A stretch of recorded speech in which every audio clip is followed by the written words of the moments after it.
당신이 계신다면 어떻게 나한테 이럴 수 있습니까? 이런 억울한 일을 당하고 고통 가운데 있는 사람들이 좌절, 인생 포기. 오늘 본문에 보면 요셉은 전혀 다른 모습으로만 믿음으로 이겨나는 것은 비전어리. 그 마음속에 비전이 있었기 때문에, 꿈이 있었기 때문입니다. 긍정적인 마인드로 자아를 다지는 것입니다.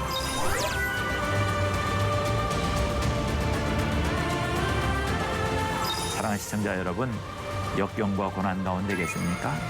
혹 여러분 인생 가운데 역경과 고난을 만나고 계십니까? 애굽의 총리 대신에 이어서 오늘 우리는 이 길을 배우고 휴머니스틱한 것입니다. 여러분 세상에 의미 없는 고난은 없습니다.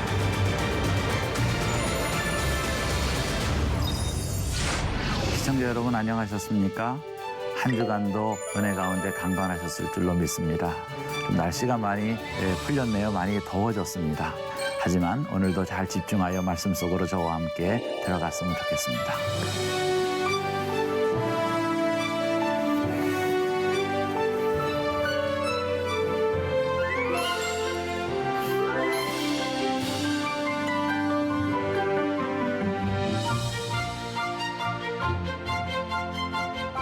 요셉은 믿음으로 유혹을 이겼습니다. 피 끓는 젊은이로서 자신의 욕망을 억누르는 것 쉬운 일은 아니었을 것입니다. 하지만 그는 하나님이 보고 계심을 기억하며 자신 속에 있는 꿈을 기억하며 그 유혹을 이겼습니다. 하지만 결과는 참담하였습니다. 자신의 그 욕망이 드러난 것을 부끄러워하던 보디발의 아내는 죄를 거꾸로 덮어 씌우게 됩니다. 자신의 부끄러움을 커버하기 위해서지요. 오히려 거꾸로 설명을 하지요. 요셉이 나를 강탈하려고 했다. 그래서 내가 소리를 질렀더니 겉옷을 벗어놓고 도망갔다. 어이없는 누명을 씌워서 요셉을 감옥에 집어넣습니다. 자신의 남편에게 고자질을 하지요. 아마 울며 불며 말하지 않았겠어요? 그리고 화를 내면서 말했을 겁니다. 어떤 남편이 화가 안 나겠어요? 이 보디발이 화가 나서 이 요셉을 지하 감옥에 쳐넣습니다. 성경에는 안 나온 이야기지만 당시의 그 역사 문헌에 보면 이집트에는 두 종류의 감옥이 있었습니다. 지금 여기 요셉이 갇힌 감옥은 정식 감옥이 아니고 타르라고 불리우는 특별한 감옥입니다. 즉 왕궁 내에 설치된 사설 감옥입니다. 왕의 명령에 의해서 들어가고 왕의 명령에 의해서만 나오는 것입니다. 거기는 재판도 없고요. 기록도 없습니다. 다른 이집트의 정식 감옥은 기록도 남고 재판도 하고 해서 나름대로 인권이 어느 정도 보장이 되는데 이 타르 감옥은 인권이 전혀 보장이 안 되는 것이 들어가도 모르고 나와도 모르고 죽어도 모르는 그런 것입니다. 그곳에 집어넣었어요. 당시에 이집트의 황제가 이런 비밀 감옥이라고 할 수 있는 특별 감옥을 운영하게 된 이유는 이 황제가 정통 이집트 사람이 아니었다고 합니다. 기록에 보면 그는 힉소스족이라고 그래요. 요즘의 용어로 바꿔 말하면 소수민족이에요. 소수민족. 그러니까 그는 힉소스족으로 이집트의 변방족으로 소수민족으로 어떻게 왕좌에 오르게 된 거예요. 그래서 그가 재위 기간에 있는 동안에 반란과 반역이 그치지 않았답니다. 주류가 아니니까. 왜 우리 역사에도 보면 장자가 아니고 뭐 둘째 아들이나 서자나 이런 사람이 왕이 되면 그 정통성 시비가 항상 있지 않았습니까? 마찬가지죠. 그래서 이 황제가 자신의 황권을 굉장히 강화하기 위해서 반역하는 사람들을 혹독하게 다스렸답니다. 그 방법 중에 하나가 비밀 감옥에 쳐넣는 것이 굉장히 비참하게 굉장히 혹독한 형벌을 가하면서 그곳에서 사람들이 죽어나가는 것이죠. 누가 갇혔는지도 모르고 어떻게 죽는지도 모릅니다. 그곳에 요셉이 던져진 것이에요. 그러면 보디발은 왜 요셉을 이런 감옥에 넣었을까요? 어떻게 보면은 직권 남용이지요. 황제의 명령이 아니고 시위대장의 직권을 가지고 마치 황제의 명령처럼 그곳에 던진 것이죠. 황제에게 보고했는지 안 했는지는 모르겠습니다만 이것은 직권 남용에 해당하는 죄라고 보여집니다. 이유가 있었을 것입니다. 왜냐하면 일반 감옥에 넣으면 재판을 받아야 되고 자기 집안의 치부가 드러나잖아요. 자기 아내가 이런 강간 미수를 당할 뻔했다. 뭐 이런 것들. 이런 일들이 드러나고 남들에게 가십거리가 되는 게 싫었을 거예요. 그래서 보디발은 요셉을 이 사설 감옥에, 타르 감옥에 쳐넣게 된 것입니다. 요셉이 얼마나 억울했을까요? 얼마나 속이 무너졌겠습니까? 여러분 입장을 바꿔서 한번 생각해 보십시오. 그는 뿌리치기 힘든 유혹을 뿌리쳤는데 오히려 거꾸로 죄명을 쓰고 이 지하 감옥에 갇히게 된 것이었어요. 아마도 그는 11년 전에 그 물구덩이에 갇혔던 일이 떠올랐는지도 모릅니다. 형들에 의해서. 아무 잘못이 없는데 형들의 시기와 질투에서 갇혔던 그 순간이 지금 11년 후에 재현되게 되는 것입니다. 사랑하는 시청자 여러분, 보통 사람들이 이런 억울한 일을 당하게 되면요, 겪게 되는 심리적인 단계가 있어요. 제일 먼저 절망하는 마음이 들지요. 처음에는 억울했다가요, 그 다음에 절망하게 됩니다. 그리고 하나님에 대한 불신으로 나가지요. 당연하겠지요. 억울함 갖게 되면요, 막 그것을 토로합니다. 근데 지하 감옥에 누굴 붙잡고 말합니까? 한 달, 두 달 지난 다음에는 절망하지요. 그 다음에 하나님이 계신가 그러는 거예요. 하나님 당신이 계신다면 어떻게 나한테 이럴 수 있습니까? 왜 나를 안 끄집어내십니까? 라고 말하게 되죠. 그리고 하나님에 대한 불신은 자포자기와 좌절로 나가게 됩니다. 아, 하나님도 나를 버렸어. 하나님이 없거나 나를 버린 거야 하는 단계로 나가고, 마지막은 그 인생을 포기합니다. 실성하거나 뭐 자살하거나 우울증에 걸리거나, 보통 이것이 이런 억울한 일을 당하고 고통 가운데 있는 사람들이 겪게 되는 심리적인 단계예요. 억울함과 절망감과 불신, 좌절, 인생 포기, 그걸 많이 보게 되죠. 하지만 요셉은 그런 단계로 나가지 않았어요. 오늘 본문에 보면 요셉은 전혀 다른 모습으로 이 상황을 타개해 나갑니다. 왜 그랬을까요? 왜 요셉은 일반적인 패턴을 따르지 않고 이런 특별한 패턴 가운데서 스스로 승리할 수 있었을까요? 그 마음속에 비전이 있었기 때문이에요. 꿈이 있었기 때문입니다.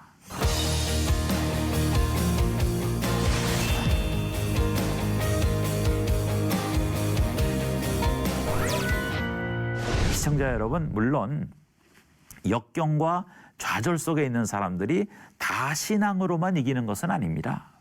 왜 우리 주변에 보면, 또 역사에 보면 억울한 일을 당하고 시련과 좌절 가운데 있어서도 강한 확신을 가지고 신념을 가지고 이겨내는 사람들도 있어요. 하지만 오늘 성경이 우리 가운데 제시하고 있는 것은 그런 시련과 역경 가운데 신념으로 이기라고 말하고 있는 것이 아니에요. 우리가 말씀 속으로 들어가는 이유가 무엇입니까? 요셉에게서 배우고자 하는 것이 무엇입니까? 그것은 바로 이런 역경과 시련과 아픔 가운데서 하나님을 믿는 믿음으로, 그 꿈으로, 비전으로 이기자는 것입니다. 이것이 바로 신념으로 역경을 극복하는 것과 믿음으로 역경을 극복하는 두 가지 방법이라고 말할 수 있습니다. 신념으로 이겨내는 것은 상당히 인간적인 휴머니스틱한 것입니다. 하지만 믿음으로 이겨내는 것은 비저너리, 꿈을 꾸는 사람이 이겨내는 것입니다. 오늘 우리는 이 길을 배우고 택하자는 것입니다. 자아 확신 혹은 신념은 자신을 믿거나 긍정적인 마인드로 자아를 다지는 것입니다. 그러니까 나를 강하게 하는 것이, 신념은 나와의 대화를 하고 이길 수 있다고 자기 최면을 걷고 확신하면서 나가는 겁니다. 하지만 믿음은 다른 것이, 믿음은 나를 비우는 것입니다. 그리고 하나님으로 채우는 것이. 여러분, 이 두 대적인 방법을 이해하실 수 있겠지요. 우리는 이 길이 아니고 이 길을 택해야 됩니다. 이것이 믿음이고 이것이 비전인 것이. 왜 그래야 하느냐? 자아 확신 혹은 신념으로 역경과 고난을 이긴 사람은 마지막에 허탈해져요. 그 목적을 이룬 이후에, 그 시련을 이겨낸 이후에 그는 다음 목표가 없기 때문에 인생의 무상과 허탈로 나갑니다. 하지만 믿음으로 이겨낸 사람은 다음의 꿈을 또 꾸게 되는 것이에요. 오늘 요셉의 목표는 감옥에서 나오는 것이 아니었잖아요. 그는 이것을 나와서 하나님이 그에게 주신 존귀한 꿈을 이루는, 즉 애굽의 총리 대신이 되어서 그 일대 국가들의 기근과 역경을 다 해결해주는 역사의 훌륭한 신앙인의 사표가 되는 것이었잖아요. 계속해서 꿈을 꾸는 것입니다. 사랑하는 시청자 여러분, 역경과 고난 가운데 계십니까?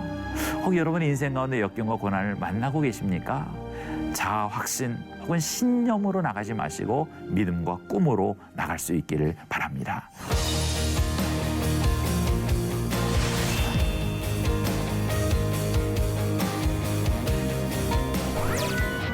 요셉에게서 우리는 이런 것을 배우게 됩니다. 또 하나, 이런 비전과 꿈으로 역경을 이기게 될 때 우리는 자유할 수 있어요. 우리는 행복할 수 있습니다. 신념을 갖고 나가는 사람은 끊임없이 강박에 시달리지만 꿈을 갖고 나가는 사람은 끊임없이 누리고 끊임없이 느끼고 끊임없이 즐기게 되는 것입니다. 세상에서 노력하는 사람보다 더 강한 사람은 즐기는 자입니다. 오늘 요셉에게서 우리는 이 역경과 고난 속에서 꿈을 즐기는 자의 모습을 보게 됩니다. 그럼 좀 더 한 걸음 더 들어가서 요셉의 모습을 자세히 한번 관찰해 보기를 원합니다. 말씀 속으로 저와 함께 들어가 보지요. 하지만 그는 낙심하지 않았어요. 믿음이 있었기 때문입니다. 데이브 드레베키라고 하는 선수가 있습니다. 끝나갈 무렵 그는 왼팔에 통증을 느끼기 시작합니다. 너무 늦게 왔다는 거예요. 너무 늦게 왔다는 거예요. 그의 인생이 다 끝났다고 생각했습니다. 세상에 의미 없는 고난은 없습니다. 여러분, 이것이 고난을 수용하는 자세, 여호와께서 그와 함께 하셨다는 것입니다.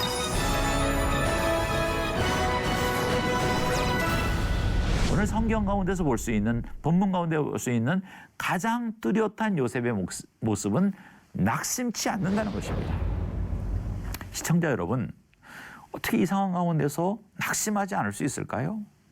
누구나 다 낙심할 것 같은데요. 누구나 다 절망할 것 같은데요. 자기가 여기 들어온 지 아는 사람도 없어요. 기록도 안 남아요. 대통령의 경호실장의 눈밖에 났으니 나 같은 외부에서 끌려온 히브리 노예 하나쯤 죽는 것은 아무것도 아닌 거예요. 당연히 절망하고 낙심해야지요. 하지만 그는 낙심하지 않았어요. 왜요? 하나님이 계셨기 때문입니다. 믿음이 있었기 때문입니다. 오래전에 미국에서 활동했던 야구 선수 가운데 데이브 드레베키라고 하는 선수가 있습니다.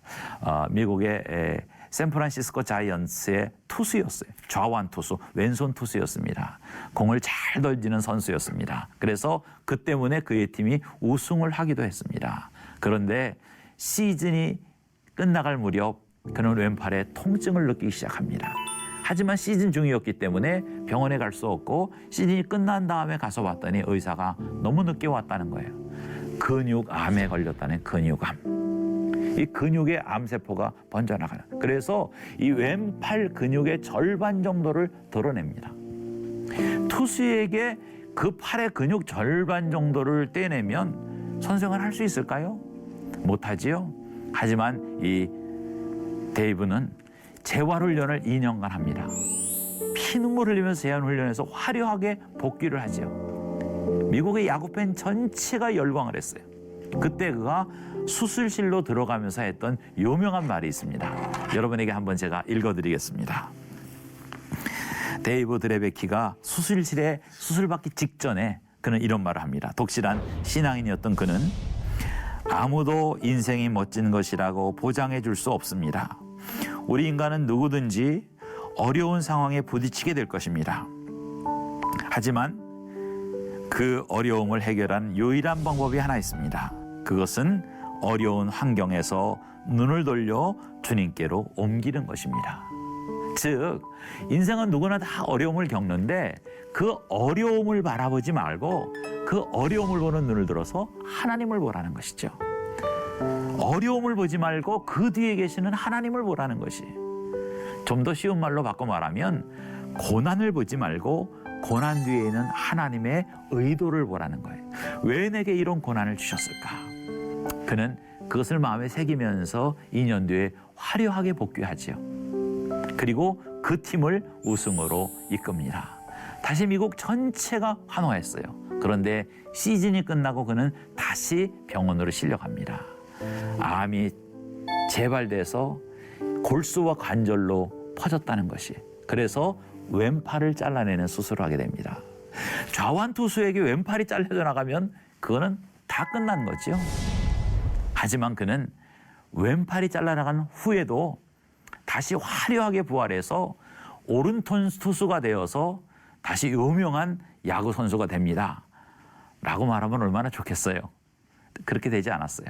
왼팔이 잘린 채로 그는 선수 생활을 은퇴합니다. 그의 인생이 다 끝났다고 생각했습니다. 하지만 그는 잘려나간 왼팔을 보지 않았고요. 남아있는 오른팔을 봤어요. 그리고 두 다리를 봤어요. 그리고 한 손으로 책을 썼어요. 그 책이 컴백이라고 하는 책입니다. 우리나라 말로 번역됐는지는 모르겠는데 그 책을 보고 전 세계의 수많은 장애인들이 힘을 얻었어요. 지금도 그는 전 세계를 다니면서 믿음으로 할 수 있음을 말합니다. 낙심하지 않을 때 할 수 있음을 말합니다. 그리고 그는 자기 몸을 교보제로 사용하죠. 봐라, 두 손과 두 발 가운데 사람들은 없어진 내 팔만을 보지만 나는 남아있는 한 팔과 두 다리를 본다. 이것으로 할 수 있는 일을 찾는다는 것입니다. 여러분, 이것이 믿음을 가지고 사는 사람과 그렇지 않은 사람의 차이 있는 것이, 세상에 의미 없는 고난은 없습니다. 모든 고난에는 의미가 있어요. 그 의미를 깨달을 때 우리는 그 고난보다 더 큰 축복을 받게 되는 것이지요. 오늘 요셉에게서는 우리가 이런 상황 가운데서도 낙심치 않는 사람의 모습을 보게 됩니다. 두 번째로 오늘 이 요셉의 모습은 이 상황 가운데서도 최선을 다하는 사람의 모습을 보여주고 있습니다. 자, 오늘 우리 본문의 말씀을 한번 보기를 원합니다. 21절에 보니까 여호와께서 요셉과 함께 하시고 그에게 인자를 더하사 간수장에게 은혜를 받게 하심에 간수장이 옥중주의 수를 다 요셉의 손에 맡김으로 그 재반 사물을 요셉이 처리하고, 그가 보디발의 집에 처음 왔을 때 나타난 현상이 똑같이 나타난 거예요. 그가 얼마나 맡겨진 일에 성실히 잘하는지, 얼마나 감옥 생활을 잘하는지 그 감옥의 가장 높은 간수가 요셉에게 모든 일을 맡겼다는 것이에요. 그는 맡겨진 일에 최선을 다한 것이죠. 여러분, 감옥에 갇혀있는 죄수가 할 일이 뭐가 그렇게 있었겠어요? 하지만 그는 다른 죄수와 달랐던 것이죠. 어떤 일이든지 최선을 다하고 잘 순종하고 잘 협조했던 것이, 그러므로 이 간수 중에 최고 책임자가 요셉에게 많은 권한을 주었던 것입니다. 그의 성실한 모습을 보게 됩니다. 세상의 은사 가운데 가장 큰 은사가 성실이에요. 열심히 하는 일이, 자기 일에 최선을 다하는 것입니다. 어떤 사람은 이렇게 말합니다. 나 부장 시켜주면 열심히 할 거야. 이사 시켜주면 열심히 할 거야. 그런데 나를 대리를 시켜주다니, 평사원을 시키다니 시시해서 이런 일을 안 해. 아닙니다. 평사원일 때 과장처럼 일해보세요. 부장 됩니다. 부장 때 사장처럼 해보세요. 전무되는 것입니다. 작은 일에 충성을 다할 때 하나님께서 더 큰 일을 맡기시는 것이, 6.25 때 유엔군의 개입으로 인천 상륙작전으로 부산 앞까지 몰고 내려왔던 북한군이 급히 철수할 때 있었던 일입니다. 도망가면서 한 마을에 사람들을 일꾼으로 강제로 이렇게 징발을 했어요. 20대 후반의 한 청년이 징발당했습니다. 얼마나 싫었는지 모릅니다. 공산당이 싫은데 그들한테 일꾼으로 잡혔으니 막 욕을 하고 때리고 하면서 북으로 도망갑니다. 며칠간 그들과 같이 행동을 하면서 그가 봤더니 몰랐던 사실이 보입니다. 북한군들이 불쌍해 보이는 거예요. 가서 보니까 다 자기 동생 뻘들이라는 거예요. 아니, 솜털도 다 가시지 않은 10대 후반, 20대 초반 애들이 다 전쟁에 끌려 나왔더라는 거예요. 돌아가면서 자기들 말로 엄마 볼 생각, 형들 볼 생각 하더랍니다. 측은한 마음이 들어서 기독교인이었던 이 청년이 진심으로 그들을 대하기 시작했다는 것이, 아픈 병사에게 물 떠다 주고 짐도 시키기 전에 들어주고 최선으로 그들을 섬겼답니다. 어느 곳에 이르게 되자 북한군들이 말하더래, 여기서 이제 돌아가도 좋다고, 이제 우리가 가겠다고. 그때 그 청년이 말합니다. 아니요, 이 산까지 내가 동행하겠습니다. 이 산은 너무 험하고 길이 없어서 모르는 사람이 가면 길을 못 찾습니다. 헤매게 되니까 요 산까지 당신들을 안내하고 당신들 고향으로 가게 해주고 내가 오겠다고. 진심으로 부상병을 부축하고 길 안내해서 산을 넘었습니다. 이제 가도 됩니까? 그랬더니 그 북한군의 높은 분이 그러더랍니다. 본래는 어제 당신 가면 죽이려고 그랬다고, 뒤에서 총 쏠려고 그랬다고. 그런데 당신이 진심으로 우리를 사랑하고 걱정하는 모습을 봐서 당신만 살려주겠다고. 진꾼으로 여러 명이 끌려왔는데 그 기독교 청년만 살았답니다. 물론 그것을 의도하지는 않았을 것이에요. 계산하지 않았을 것이. 하지만 하나님께 받은 믿음 가운데서 어떤 일이든지 최선을 다할 때 그는 자신의 목숨을 건지게 된 것입니다. 오늘 본문에서 요셉에게서 우리는 이런 모습을 보게 되지요. 낙심하지 않았을 뿐만 아니라 성실한 모습을 보게 됩니다. 얼마나 억울한 옥살인데요. 성실할 수 있겠어요? 매일매일 불평하고 욕하고 살아도 부족한 시간이었을 것이. 하지만 그는 그곳에서 최선을 다하는 성실함의 모습을 보여주게 되는 것입니다. 여러분, 이것이 고난을 수용하는 자세예요. 고난은 수용하게 될 때 물러가게 되는 것이. 하지만 고난은 거부하게 될 때 점점 더 커지는 것입니다. 고난을 수용하게 될 때, 즉 의미를 보게 될 때 감사하게 되지요. 그러면 고난이 더 이상 고난이 안 되는 것이. 하지만 내 고난을 수용하지 않으면 불평하게 되지요. 원망하게 됩니다. 그러면 그것은 점점 더 커지는 것입니다. 사랑하는 시청자 여러분, 고난 가운데 있고 억울함 가운데 계신 분 있으세요? 아마 계실 거예요. 그때에 원망하거나 낙심하지 마세요. 그 고난 뒤에서 역사하시는 하나님의 손길을 보세요. 그리고 내게 말씀하시는 하나님의 음성을 듣기를 바랍니다. 이것이 고난을 받아들이는 신앙인의 자세인 것입니다.